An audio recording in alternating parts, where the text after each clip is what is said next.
Welcome to this explainer. So today we're talking about trash, and I mean a lot of it. We're diving deep into a massive, data-heavy 2026 report from the World Bank called What a Waste 3.0. We're going to unpack the global solid waste crisis, figure out what a transition to a circular economy actually looks like, and explore what our planet's surface might literally look like by the year 2050. To really ground us, there's a striking quote right from the report's foreword that says, "Solid waste is one of the most visible byproducts of human prosperity." Think about that plastic iced coffee cup you might have tossed in a bin downtown today. It doesn't just stay local. Local municipal waste quickly cascades into a full-blown global crisis. Plastic that gets carried away by local rivers eventually reaches the global ocean. Methane from decomposing food in your local dump escapes into the atmosphere and accelerates climate change. What happens in our own backyards is entirely intertwined with the future of the entire planet. So here is our roadmap for today. First, the rising tide of trash. Second, the Great Waste Divide. Third, the price of pollution. Fourth, 3 paths to 2050. And finally, number 5, financing a circular future. All right, let's jump straight into section 1, the rising tide of trash. 2.56 billion tons. Just let that number sink in for a second.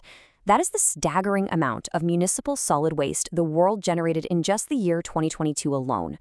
To put that into perspective, our population growth, combined with rapid urbanization, is driving a surge in trash that is completely outpacing local municipal budgets. And the scary part? It's rising even faster than the experts previously feared. And if we just continue with business as usual, if we change nothing, well, that number skyrockets to a projected 3.86 billion tons by 2050. That's a massive 50% increase. We are quite literally looking at an avalanche of trash. And it's not going to happen uniformly either. Low-income countries are going to see their waste more than double, with sub-Saharan Africa and South Asia experiencing the absolute fastest growth. Moving on to section 2, the Great Waste Divide. The inequality we're seeing here is honestly alarming. In high-income countries, which, keep in mind, only make up about 16% of the global population, nearly 100% of municipal solid waste is collected and managed. But in low-income countries, only 28% of their waste gets collected. And you know what the crazy part is? It's actually upper middle-income countries that are producing the largest overall share of global waste. So the divide between who generates the trash and who actually has the resources to manage it is massive. Down on the ground, this divide is pretty devastating. On one side, you have this rigorous, often precarious manual labor.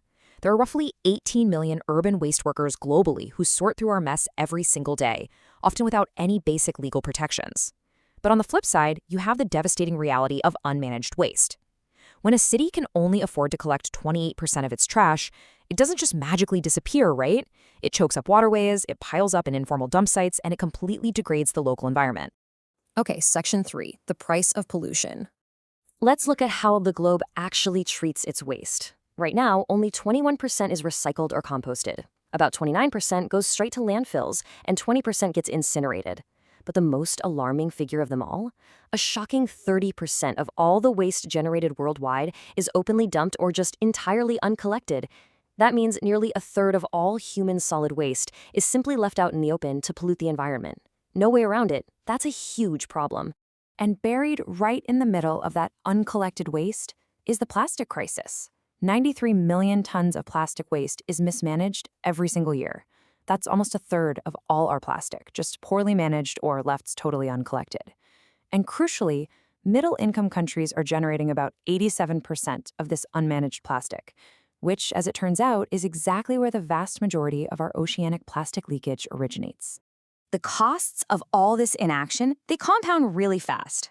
Environmentally, waste generated 1.28 billion tons of greenhouse gases in 2022, mostly methane coming from rotting food.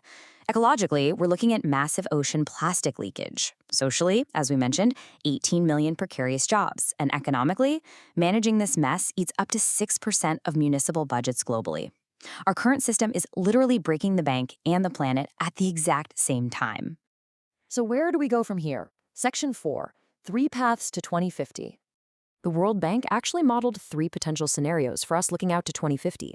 Scenario 1 is business as usual, which takes us up to that staggering 3.86 billion tons we talked about earlier. Scenario 2 is low ambition, landing us at roughly 3.12 billion tons. But scenario 3? That's high ambition, capping global waste generation at our current levels, even with population and economic growth. The data clearly shows us that our future is absolutely a choice, not an inevitability. That high ambition path, that is our way out of this.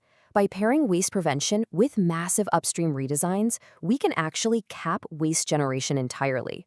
We help lower-income countries eliminate open dumping. We massively expand recycling programs. And the result? We slash global greenhouse gas emissions from waste all the way down to just 0.91 billion tons.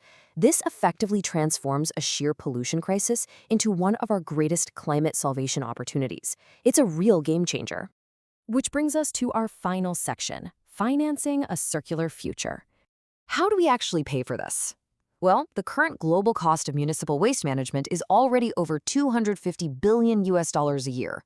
But if we sit back and do nothing, by 2050 that cost skyrockets to $426 billion. The math here is pretty straightforward. Investing in proper, efficient waste management right now is fundamentally cheaper than paying for the skyrocketing costs of inaction later. I'm talking about the floods, the declining property values, and the massive environmental cleanup efforts. So to build these better systems, we have to mobilize a robust financial toolkit. We need to expand equitable user fees. We need to increase public budgets, dedicating up to 0.8% of a country's GDP specifically to waste management.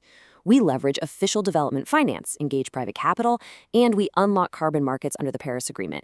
This actually allows waste operators to attract real investment just for capturing landfill emissions. Reliable financing is the absolute engine for this entire transition. Because ultimately, this whole thing requires a massive mindset shift. As the report points out, investing in these systems unlocks new avenues for economic growth, job creation, and true innovation.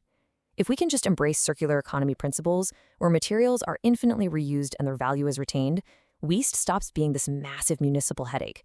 It becomes a vital economic driver that helps formalize millions of safe, reliable jobs. So I'll leave you with this question to chew on. Will we let ourselves drown in our own prosperity, completely overwhelmed by the physical byproducts of our growth? Or will we finally choose a high-ambition, circular future? The data gives us the exact roadmap we need. Now it's just up to our communities, policymakers, and private industries to actually build it. Thanks for joining me for this explainer. Keep learning, keep asking the big questions, and I'll see you next time.